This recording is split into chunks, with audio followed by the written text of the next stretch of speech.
15-ാമത്തെ വയസ്സിൽ മൈസൂരിലേക്ക് അച്ചമ്പട്ടം അന്വേഷിച്ച് താങ്കൾ പോയി എന്ന് ഞാൻ കേട്ട കഥ ശരിയാണോ? അതെ. അത് പക്ഷെ എനിക്ക് ആ സമയത്ത് നല്ല ആഗ്രഹം ഉണ്ടായിരുന്നു.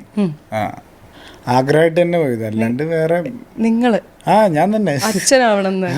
അത് ഞാൻ ശരിക്കും അങ്ങനെ എനിക്ക് ഒരാഗ്രഹം ഉണ്ടായിരുന്നു. അങ്ങനെ ഞാൻ പോയി. എനിക്ക് തോന്നുന്നു 9 മാസത്തിൻ്റെ അടുത്ത് നിന്നിട്ടുണ്ട് അവിടെ.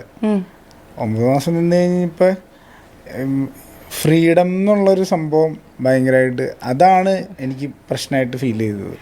ഫ്രീഡം അതവിടെ കുറച്ച്, പക്ഷെ അവിടുത്തെ റൂളൊക്കെ അനുസരിച്ച് നിന്നാൽ മാത്രമാണ് നമുക്ക് ഒരു വൈദികനാവാൻ പറ്റുള്ളൂ. പക്ഷെ എനിക്ക് ഒരു പോയിന്റ് കഴിഞ്ഞപ്പോൾ എൻ്റെ മനസ്സ് മാറി.